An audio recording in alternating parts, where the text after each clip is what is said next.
할렐루야. 오늘도 우리 사랑하시는 하나님께서 말씀하여 주실 줄 믿습니다. 여러분, 그리스 로마 신화에 등장하는 여러 신들 가운데 카이로스라는 신이 있습니다. 이렇게 생긴 신인데요. 카이로스. 좀 우스꽝스럽게 생겼죠? 안 그러세요? 저만 그렇게 느껴지나요? 그래도 제우스의 아들입니다. 제우스의 막내 아들이고요. 생긴 건 이래도 그래도 제우스 신의 아들인데요. 조금 생김새가 특이하죠?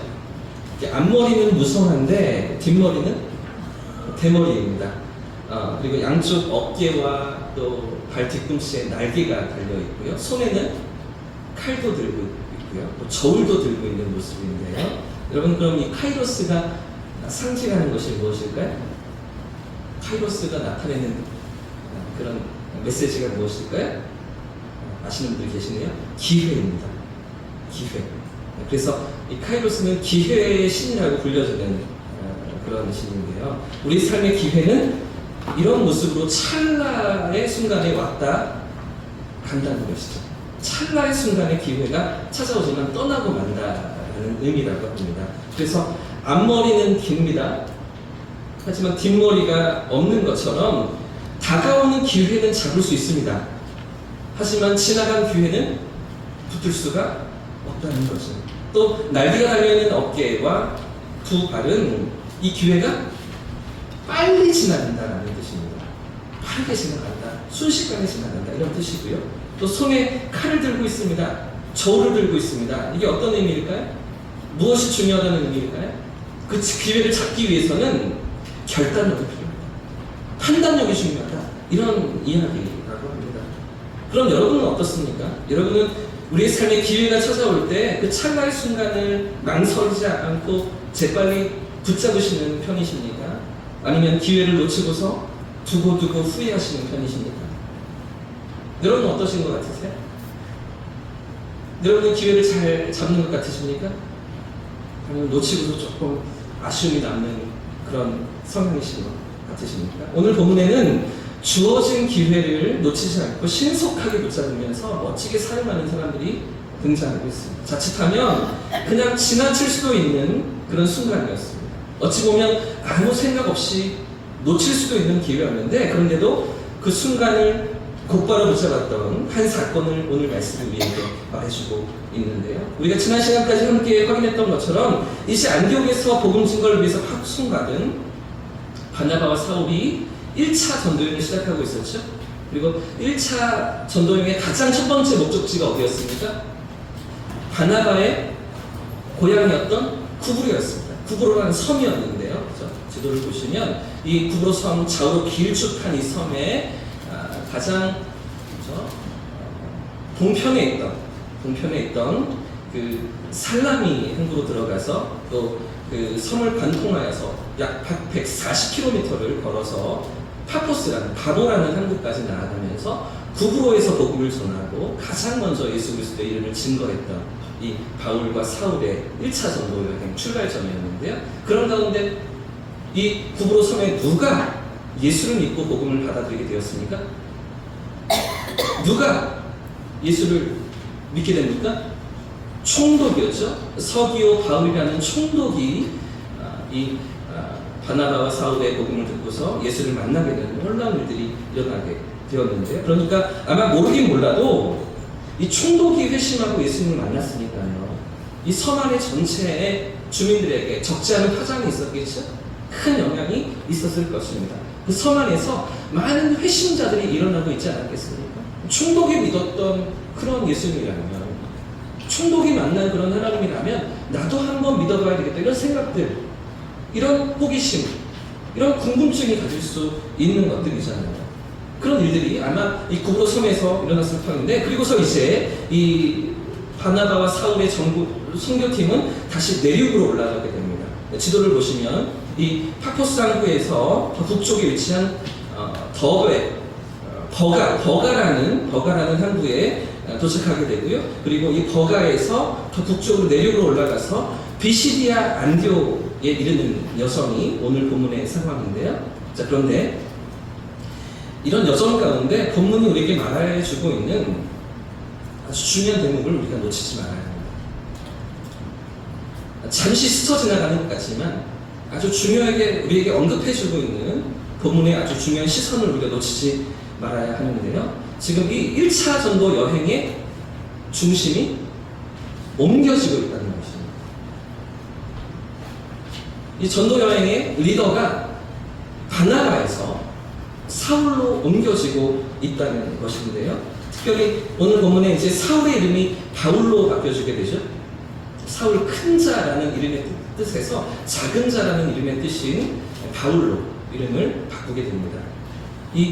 그러니까 이 지금 전도 여행의 중심이 바나바에서 바울로 옮겨지는 그런 상황 가운데 이 본문이 이어지고 있는데, 먼저 13절 말씀을 같이 한번 읽어보겠습니다. 13절입니다. 시작. 바울과 및 동행하는 사람들이 바보에서 배 타고 밤빌리아에 있는 버가에 이르니 요한은 그들에게서 떠나 예루살렘으로 돌아가고. 여러분, 우리가 이 대목에서 먼저 확인해야 될 것이 있는데요.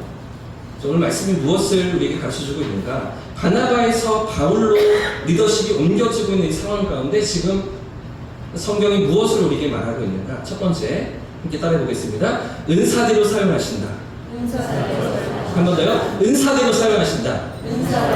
그렇습니다. 은사대로 하나님이 사용하신다는 것인데, 여러분 보이십니까? 우리가 지금까지 살폈던 안디옥 교회의 사역과 지금까지 1차 전도여행의 출발점, 시작점에서 그 모든 중심에 누가 있었습니까? 바나바였습니다. 바나바라는 사람이죠. 예루살렘 교회가 파송했고요. 안디옥 교회도 목회자로. 그리고 리더십을 인정했던 바나바가 그 모든 안디옥 교회에서 1년여 동안의 모든 사역을 감당했고요. 그리고 지금 1차 전도여행을 시작할 때에도 성령께서 바나바와 사울을 따로 세우라고 하시면서, 그러면서 이 두 사람이 출발하게 되고 선교팀이 꾸려지게 되고, 아마 몇몇의 무리가 함께 지금 선교여행을 함께하고 있는 것 같은데, 그 중심에 가장 핵심에 바나바가 있었던 것이죠. 안디옥 교회를 섬기는데 1차 선교여행을 떠났는데 바나바가 중심에 있었습니다.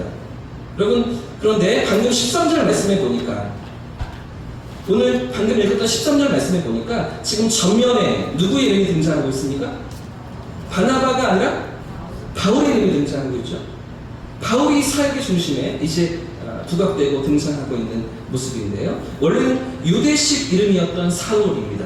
하지만 이제 로마식 이름인 바울로 바꿨던 것은 큰 자라는 의미에서 작은 자라는 이름을 썼던 것도 의미가 있겠지만, 유대식 이름에서 로마식 이름으로 이름을 바꾼 그 이후에는 아마 이방 지역을 다니면서 많은 사람들에게 복음을 전하고 또 만나야 했기 때문에 그런 상황 가운데 로마식 이름으로 이름을 바꿨다고 보여지는데요. 이 바울이 이제 이 사역의 전면에 등장하게 됩니다. 사실 우리가 지난주까지 살폈던 그 9절 본문에도 얼핏 그런 부분이 있습니다. 부부로 총독이 복음을 들으려고 하는데 듣지 못하게 하는 상황들이 있었죠. 주술사였던, 박수 무당이었던 그 엘로마가, 바예수가, 그죠? 나가서는 이런 상황들이 있었습니다. 그때 누가 등장합니까?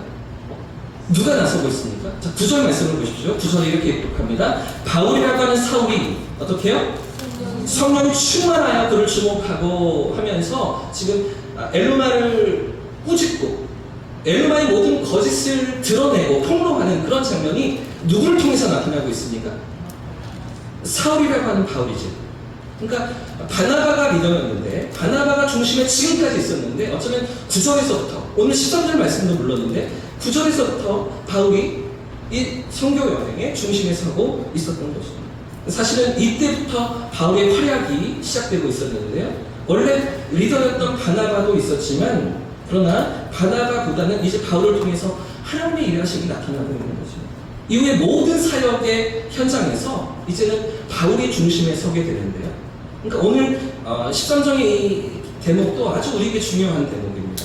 이제 1차 전도여행이 끝나고 2차, 3차와 또 더 나아가서 4차를 통해서 로마에까지 나아가는, 땅끝을 향해 나아가는 모든 과정 가운데 사실은 이 바울이 중심에 서게 되는 그런 대목이 오늘 본문이기 때문인데요. 사랑하는 여러분, 이유가 무엇 때문일까요? 무엇 때문에 지금까지 중심에 있었던 바나바가 아니라 바울이 부각되고 있는 것입니까? 여러분, 바나바 입장에서 한번 생각해 보십시오. 이런 가운데 바나바의 마음은, 바나바의 심정은 어떠했을까요? 처음 이 바울을, 사울이었잖아요. 이 사울을 데려온 사람이 누구였습니까? 이 사울을 챙긴 사람이 누구였습니까? 바나바였잖아요. 안디옥 교회를 세울 때 바나바가 이 사울에게 권면하고 황제가 섞일 것을 그렇게 요청하면서, 그러면서 안디옥 교회가 시작되고 교회로서의 공동체를 출발하고 있었던 그런 장면이 아니었습니까? 그것뿐이 아니죠. 원래 바울에게, 이 사울에게 친구가 있었습니까? 황당했잖아요. 그렇게 예수 믿는 사람들을 잡아 가두고 핍박하고 죽이려 했던, 심지어는 스데반 집사님이 순교하고 돌마다 죽는 데에 증인 역할을 했던, 그렇게 해도 된다라고 율법으로 판결해 주었던 그런 사울이었기 때문에 누구도 사울의 회심을 믿지 못하고 인정하지 못하고 다 배척하고 말하잖아요. 예루살렘으로 올라가서 사울이 함께 교제하고자 했었는데 아무도 그를 응대해주는, 맞아주고 환영해주는 사람들이 없었던 거잖아요. 자, 그런데 3년이 지나도록 아무도 다가오지 않는데 누가 사울에게 다가갔습니까? 바나바였죠. 이 사울의 고향인 다소까지 찾아가서 바나바가 그를 이끌어주고 데려와주고 권면해주면서 또 안디옥 교회를 챙겨와주면서 함께 사역을 이루어가지 않았겠습니까? 뿐만 아니라 지금까지 안디옥 교회의 모든 사역은 언제나 바나바가 중심에 있었습니다. 교회가 시작될 때에도, 예루살렘 교회가 기근을 만나서 어려움을 당할 때에도, 그 헌금을 보낼 때 바나바가 중심에 있었죠. 1차 전도여행을 시작할 때도 바나바가 리더를 했습니다. 13장 2절 말씀을 보십시오. 13장 2절을 보시면 성령이 이르시되 내가 불러시키는 일을 위하여, 누구와 누구입니까? 누구와 누구요? 누구의 이름이 전면에 등장하죠? 바나바였습니다. 불과 3장 2절까지, 출발할 때까지 바나바가 중심에 있었습니다. 근데 왜 9절에서 바울이 나오는 것이죠? 왜 13절에서 바울로 지금 리더십이 옮겨가고 있는가 하는 것이죠? 이유가 있습니다. 바로 은사 때문입니다. 하나님께서 주신 은사가 달랐던 것인데, 하나님은 두 사람의 은사를 다르게 주시고 다른 모양으로 그들을 사용하시는 것입니다. 여러분, 바나바와 바울의 은사가 어떻게 달랐을까요? 이 바나바가 목회자였다면 바울은 선교사입니다. 하나님 주신 은사가 달랐던 거예요. 목회자로서의 은사와 선교사로서의 은사가 지금 다른 것이죠. 하나님 차별하시는 게 아닙니다. 어떤 사람 쓰다가 이 사람 필요 없으니 소모품처럼 내버리는 것이 아니라 하나님 이유가 있어서, 뜻하신 바가 있어서 은사대로 사용하시는 모습인 것이죠. 지금까지는 안디옥에서 교회의 사역이었습니다. 믿는 성도들을 섬기고 그들을 말씀으로 일으키며 하나님 뜻 가운데 건강히 세워가는 목양의 사역을 감당하는 일이었죠. 그러니 목회의 은사를 받은, 목회자로서의 은사를 받은 바나바가 중심에 있었던 것입니다. 여러분, 근데 지금은 어떻습니까?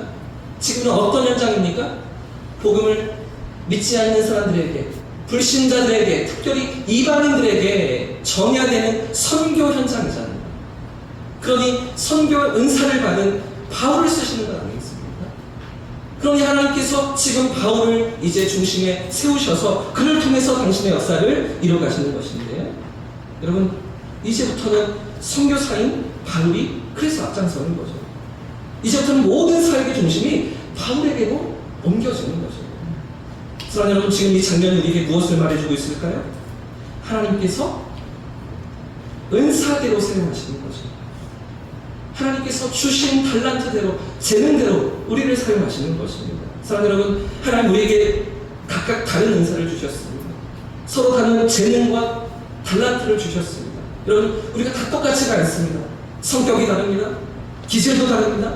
받은 은사와 재능도 모두 다 다른 모습으로 우리가 부르심을 받지 않았습니까? 그런데도 이런 우리를, 서로가 다른 우리를 누가 한 몸으로 부르셨습니까? 누가 한 교회로 세우셨습니까? 누가 우리를 오늘 이 자리에 있게 하시고 지금까지 이끌어 오셨습니까? 하나님이시죠. 할렐루야. 하나님이 우리를 부르신 줄 믿습니다. 서로 다른 우리를 불러 모으시고 주의 몸된 교회를 세워가길 원하시며 당신의 역사와 뜻 가운데 우리를 이끌어 가시는 줄 믿습니다. 여러분, 지금 바나바는 이 믿음을 갖고 있는 거죠. 그래서 실망치 않습니다.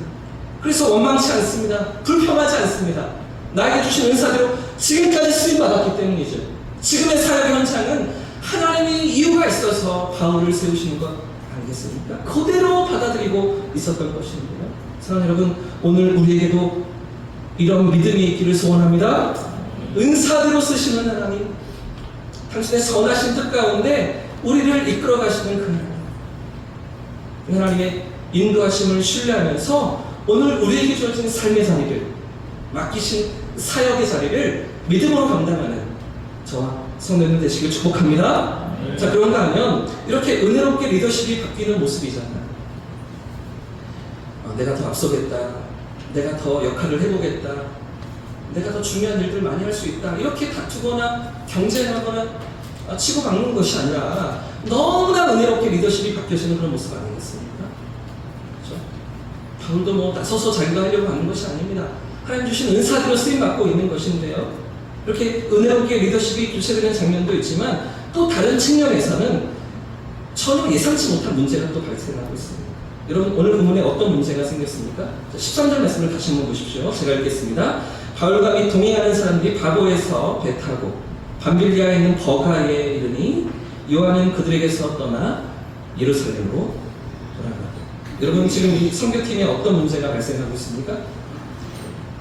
선교대원 하나가 예루살렘으로 돌아가고 있죠. 팀을 이탈했던 겁니다. 버가라는 곳에서 이 요한인데요. 이 요한도 이름이 두 개입니다. 마가 요한입니다. 마가는 로마식 이름이고요. 요한은 유대식 이름인데요. 그래서 요한이라고 부르기도 하고 마가라고 부르기도 하는데 마가 요한이 그의 이름입니다. 이 마가 요한이 전도 여행 중에 사역을 포기하고 중도에 돌아가고 말았던 것이죠. 여러분, 이 마가 요한은 바나바의 조카였습니다. 골로새서 1장 10절 말씀해 보시면 바나바의 생질 이렇게 기록하고 있는데요. 나와 함께 하신 아리스토하고와 바나바의 생질 마가와 할 때 이 마가가 마가 요한이거든요. 골로새 교회에 보내는 편지니까 사도 바울이 지금 쓴 편지입니다. 그 전도여행을 같이 갔던 그런 상황 가운데 나중에 좀 시간이 지나서 지금 전도여행 1차 전도여행이고 시간이 지나서 다시 마가 요한에 대해서 지금 골로새 교회 보내는 편지에 내용이 들어가 있는 그런 상황인데요. 자, 중요한 것은 아무튼 마가 요한이 누구의 조카예요? 바나바의 조카이죠. 그러니까 생질이라고 하면 누나나 여동생의 그런 아들입니다. 그러니까 바나바가 외삼촌인 상황인데요. 네, 이런 마가 요한을, 조카 마가 요한을 이 선교팀에 데리고 온 것이 바나바였습니다. 그래서 오늘 본문 위에 5절 말씀해 보시면 구브로의 첫 도시였던 살라미에서부터 이 요한이 이 팀에 조인하게 됩니다. 그리고 전도여행을 함께 다니게 되는데 아마 조카를 선교팀에 동참시키면서 이 바나바에게 어떤 기대가 있었겠습니까? 그가 하나님의 이루시는 역사들을 확인하고 충복이 회심한 거죠. 주민들이 하나님 앞에 돌아오는 모습들을 보면서 이 마가 요한이 신앙이 성장하고 믿음으로 더 강건해지기를, 뭐 이런 마음들이 있지 않았겠습니까? 자, 그런데 이런 기대와는 다르게 마가 요한의 반응이 무엇이죠? 13절 말씀을 다시 보시면 버가에서 요한이 어디로요? 예루살렘으로 돌아가게 됩니다. 더 이상 이 사역을 감당하지 못하고 중도에 뛰쳐나가게 되는데요. 여러분, 여러 가지 이유를 생각해 볼 수가 있습니다. 첫째는 지금까지도 이 여행이 너무나 힘들었기 때문이죠. 살라미에서 140km를 걸어서 지금 바보까지 갔었습니다. 바보항에서 버가로 나아갈 때 여기 배를 타고 가는데 이 배를 타는 항해도 쉽지가 않을 수 있잖아요. 지금까지의 여정도 이 마가 요한에게 있어서는 너무나 힘들고 괴로운, 왜 내가 이런 일들을 해야 되지? 왜 외삼촌 나를 불러서, 왜 어머님 나를 등 떠밀어서 여기로 가게 했는가? 이런 불평과 원망이 일어나지 않았겠습니까? 이렇게 생각해 볼 수도 있고요. 두 번째 이유는 이 버가에서부터 북쪽이었던 이제 비시디아 안디옥으로 올라가는 그런 여정인데요. 이 버가에서 비시디아 안디옥까지는 약 200km 이상의 거리를 걸어야 되는 상황이었습니다. 그러니까 지금 140km를 걸어오는 것도 너무나 힘들었는데, 그렇죠? 그리고 바다를 항해하는 것도 힘들었는데, 그런데 200km를 더 올라가야 한다고요? 걸어서. 그런데 여기는요, 아나톨리아 산맥입니다. 토레스 산맥이라고 부르기도 하는데, 해발 2000m가 넘는 산맥을 넘어가야 한답니다. 걸어서. 별로 놀라진 않으시네요. 그 정도는 나도 한다. 갈 수 있다. 그런 게 아니지. 눈 덮인 산을 넘어 얼음이 있는 그런 산을 넘어서야 하는 그런 여정을 생각할 때 저 길로 간다고? 비시디아 안디옥으로 간다고? 이게 너무나 두렵고 너무나 힘들게 느껴져서 마가 요한이 떠났을 것이다. 더 이상 내가 못하겠다라고 생각하면서 떠났을 것이다. 이렇게 생각해 볼 수도 있습니다. 마지막 세 번째는요. 지금 이 전도 여행, 이 선교 여행 팀의 리더십이 바뀌고 있잖아요. 누구에서 누구를? 바나바에서 바울로 옮겨지고 있잖아요. 근데 바나바가 누구예요? 외삼촌이에요. 여기에 불만을 갖고서 이것에 대해서 동의하지 못하고 마가 요한이 떠났을 수도 있다. 이렇게 보여지는데 아무튼 성경이 정확히 이 이유를 말하고 있지는 않기 때문에 우리가 알 수는 없지만 중요한 것은 무엇이냐면 그의 이런 미숙함이, 부족함이, 약한 믿음이 다른 팀원들에게 적지 않은 상처가 되었을 거라는 거죠. 이 마가 요한이 던져버린 그 짐,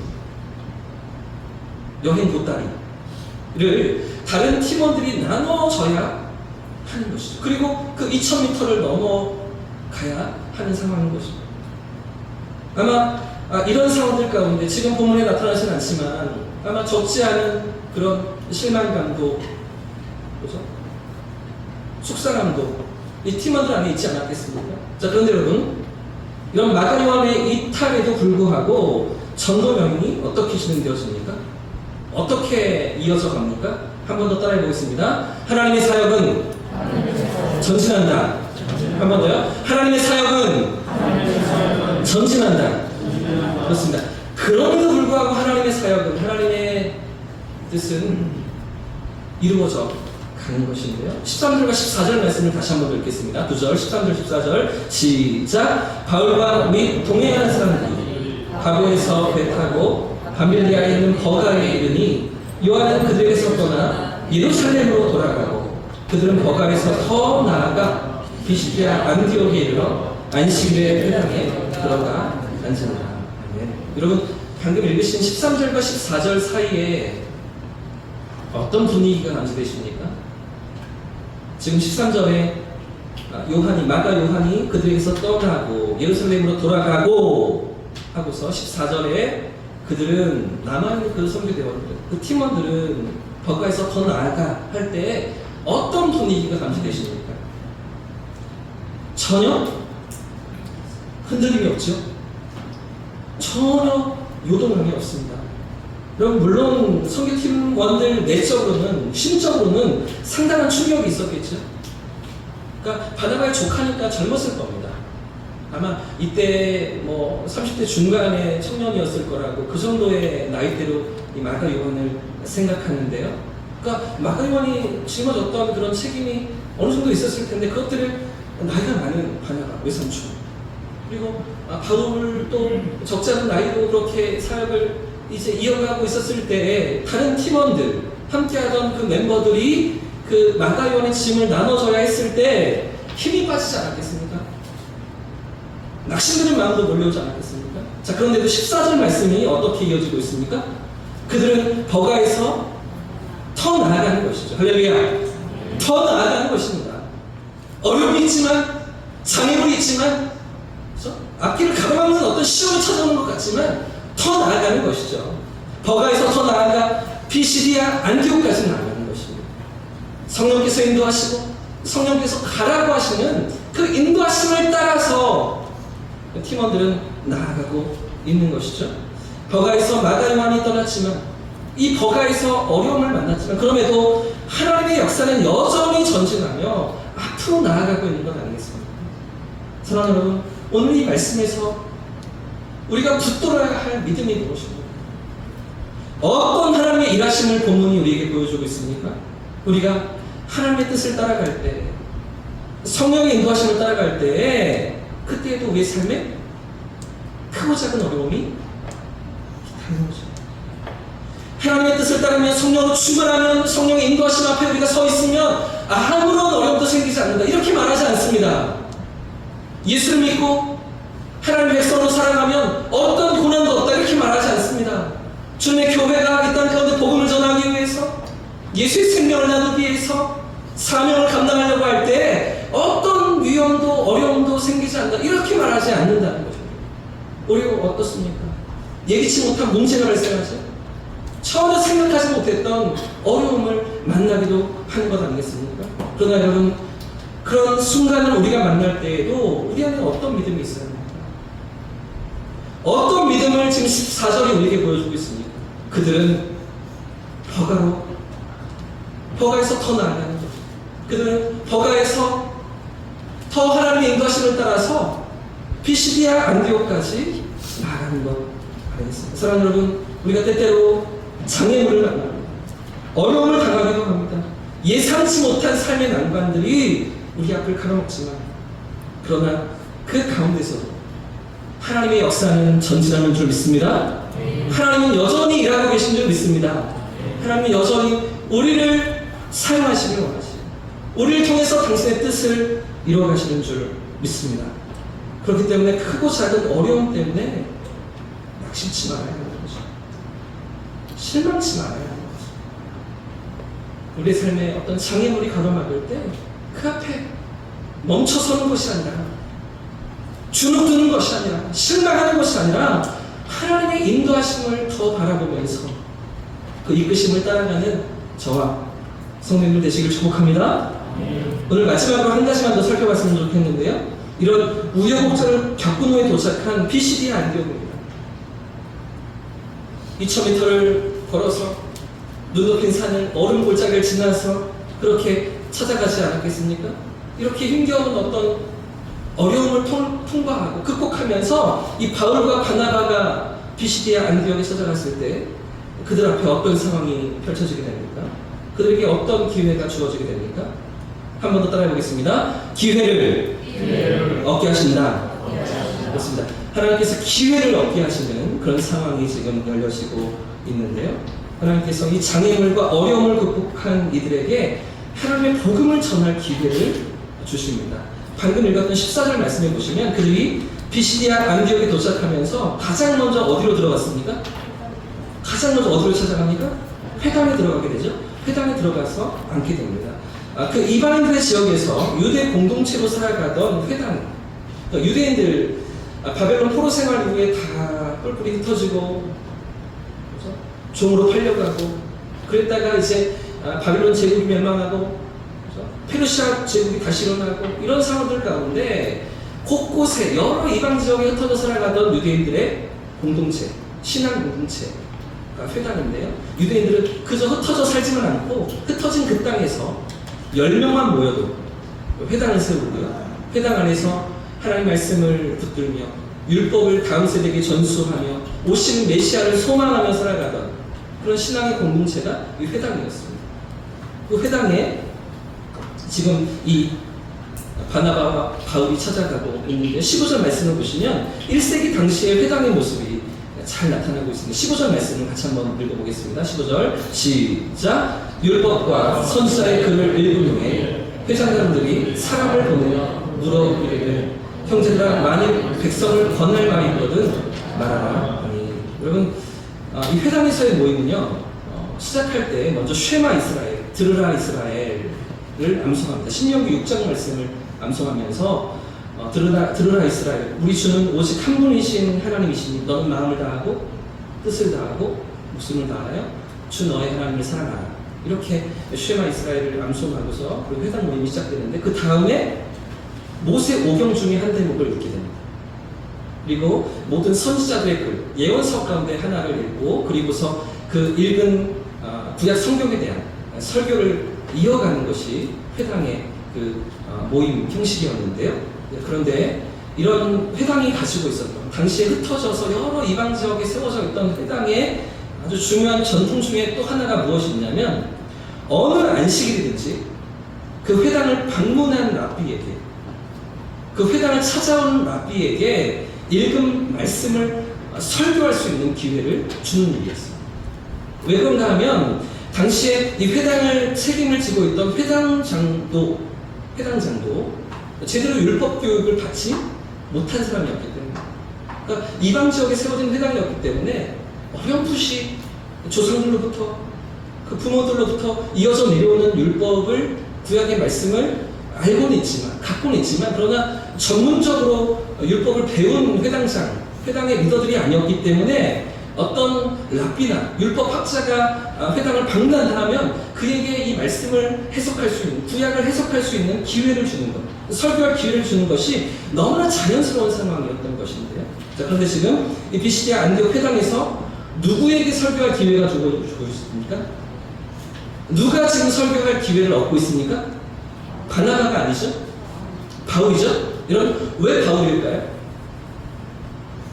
왜 바나바가 아니라 바울에게 지금 설교해달라고 지금 요청을 하고 있는 것입니까? 성경학자들은 이 부분에서 두 가지 가능성을 제시합니다. 첫 번째는 바울이 입고 있었던 옷차림을 보고서 랍비인 것을 알아봤을 것이다 라고 생각하는 거죠. 바울은 바리새인 중에 바리새인이었습니다. 가말리엘 문화에서 바리새파의 모든 율법을 배우고 최고 학부에서 공부했던 랍비가 바로 바울이었잖아요. 그러니까 바울이 평소에 입고 다니던 옷이 랍비 복장이었기 때문에 그 회당에 들어설 때 랍비인 줄 알고서 그리고 알아보고 그리고 말씀을 전할 설교할 기회를 주었던 것이 아닌가 이렇게 해석하기도 하고요. 또 한 가지는 방금도 말씀드린 것처럼 바울이 당대 최고의 랍비였던 최고의 스승이었던 가말리엘 문화의 그 제자인 것을 이미 다 알고 있었기 때문에 바울이 그 비시디아 안디옥 마을에 들어섰을 때 유대 공동체 안에 바울이라는 사람에 대해서 소문이 다 퍼졌기 때문에 이 바울에게 설교할 기회를 주었다라고 해석하는 그런 해석도 있습니다. 여러분, 이유가 무엇이 되었든 지금 바울은 이 기회를 놓치지 않고서 복음을 제시하고 있는데요. 16절과 17절 말씀도 같이 읽어보겠습니다. 16절, 17절입니다. 시작. 바울이 일어나 손짓하며 말하되 이스라엘 사람들과 및 하나님을 경외하는 사람들아 들으라. 이 이스라엘 백성의 하나님이 우리 조상들을 택하시고 애굽 땅에서 나라된 그 백성을 높여 큰 권능으로 인도하느니라. 여러분, 여기서부터 시작되는 바울의 설교는 이제 41절까지 이어집니다. 아주 긴 설교가, 장례 설교가 지금 펼쳐지게 되는데 아마 누가가 사도행전을 기록하면서 그 모든 설교를 다 기록하는 것이 아니라 그 대목에서도 아주 중요한 부분만 요약하고 추려서 기록해 놓았을 텐데도 17절부터 41절까지 아주 긴 설교를 바울이 이어가게 되는데 복음입니다. 여러분 17절 보니까 바울이 지금 어디서부터 시작하고 있습니까? 어디서부터 출발하고 있습니까? 애굽 땅에서 나온 출애굽 사건이죠. 또 출애굽 사건에서부터 모든 설교를 시작하고 있는데 그러니까 출애굽부터 이스라엘 모든 역사와 하나님의 인도하심 또 그들 가운데 주신 약속의 말씀을 다 풀어서 구약을 하나하나 풀어서 정리하고 있는 것입니다. 자, 그럼 그렇게 해서 지금 어디까지 나아갈까요? 그렇게 풀어 정리한 모든 구약의 말씀을 지금 누구에게까지 정리해내고 있습니까? 오늘 우리가 읽지는 않았지만 함께 읽었던 마지막 23절입니다. 23절 말씀 같이 한번 읽어보겠습니다. 시작. 하나님이 약속하신 대로 이 사람의 후손에서 이스라엘을 위하여 구주를 세우셨으니 곧 예수라. 네. 여러분, 지금 바울의 설교의 핵심은 무엇일까요? 자신에게 주어진 그 귀한 기회를 사용하면서 지금 바울이 전하는 메시지가 무엇입니까? 예수님이십니다. 하나님의 모든 인도하심은 결국 이 예수님이었다는 것이죠. 하나님의 구약의 모든 약속의 말씀의 결론은 결국 이날에 이 땅 가운데 나타내시고 보내주신 예수 그리스도이시다. 이 메시지를 지금 바울이 증거하고 있던 것인데요. 사랑하는 여러분, 지금 바울에게 어떤 기회가 열리고 있습니까? 성령의 인도하심을 따라갔습니다. 어려움과 난관을 통과했습니다. 그 장애물 앞에서도 포기치 않고 하나님의 이끄심을 따라 믿음으로 나아갔더니 그 바울에게 어떤 기회가 열리고 있습니까? 복음을 전할 기회가 열리고 있는 것이죠. 예수 이름을 증거할 기회가 지금 주어지고 있는 것입니다. 사랑하는 여러분, 오늘 우리에게도 이런 믿음이 있기를 소원합니다. 인도하심을 따라가면서 성령의 이끄심을 따라가면서 우리 안에 있는 구원의 기쁨을 나누고 이 복음을 나누는 이 하나님 나라를 증거하면서 영원한 생명을 나누는 저와 성도님들 되시길 축복합니다. 때로는 우리 앞에 장애물이 가로막기도 합니다. 어려움이 찾아오기도 합니다. 위기를 만날 수도 있습니다. 그러나 하나님의 인도하심을 따라가면서 오늘도 내 삶을 흔드시는 하나님의 손길을 의지하면서 믿음으로 나아갈 때 우리 삶 가운데 주어지는 기회를 경험하고 그 기회를 누리면서 복음 증거를 마음껏 해내 하나님의 살아계심을 드러내는 저와 성도들 되시기를 예수 이름으로 축복합니다.